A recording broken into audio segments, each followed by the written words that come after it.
All right, so this is my presentation on Andy Warhol.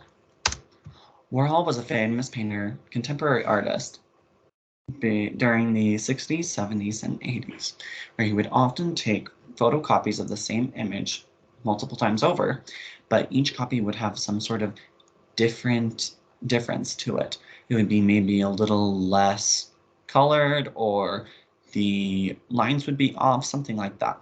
This is especially apparent in one of his most famous pieces of art, the Marilyn Diptych, where he took the famous actress Marilyn Monroe and had her face plastered over several times, with each face being a little bit different than the other. In this image right here, we can see a small portion of it and how her face would look fuller in pictures right here, or it would be up higher, or things like that. Another big thing about him was that he would often use political persons, political identities in his art.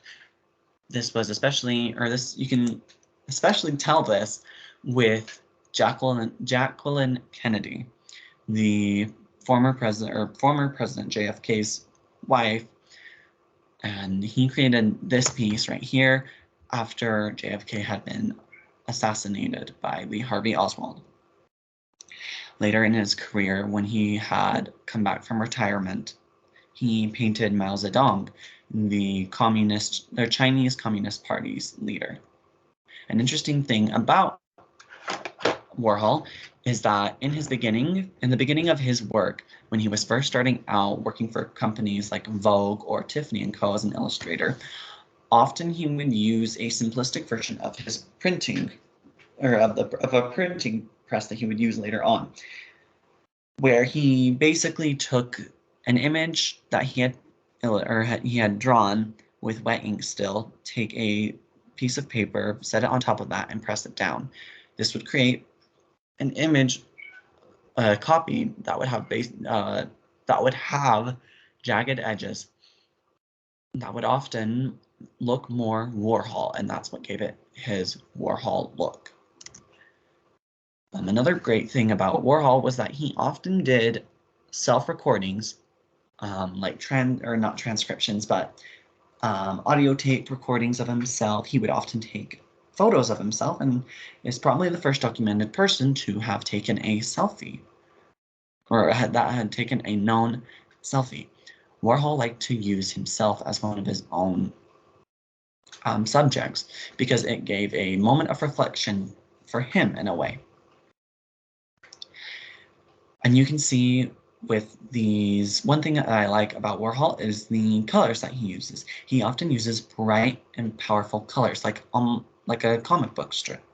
You can tell right here in this photo in this image by Warhol, that he uses a lot of colors to show and reflect what is going on. And it's really cool. Even looking back at the Marilyn photo, the Marilyn diptych, he uses a lot of different colors, even if sometimes they share the same. It creates this vibrancy. It creates this reflection of the world in a way, if that makes sense.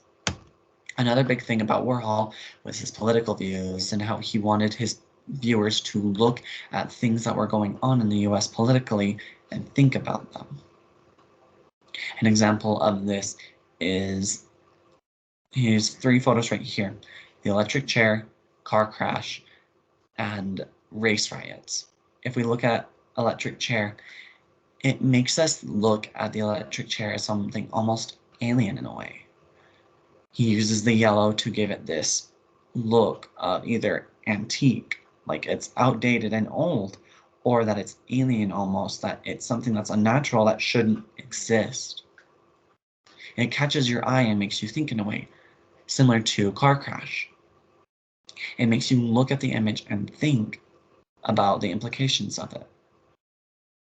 Something I really like and had taken time to appreciate is in Race Riot, how he used red, white, and blue, the colors of the American flag, and what we often use to represent the American flag.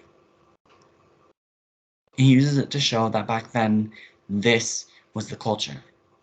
This was what the US was. It makes you stop and think about that. He often uses these paintings as a reflection of what is going on. If you look at, well, going back to the celebrity example, he used it as a reflection of how improperly medias would copy over some story about some celebrity, and it would be wrong in some way. It wouldn't have the full story. It would be an improper copy of somebody. Looking at himself, it was a reflection of himself and how he was around other people, being an imperfect copy around other people at other times. Kind of like how we're all different people around a different person. In all, Warhol is an interesting contemporary artist who should be studied more. His art brings a vibrancy to the art world and gives us things to reflect upon that we should take time to think about. Thank you. And these are my references.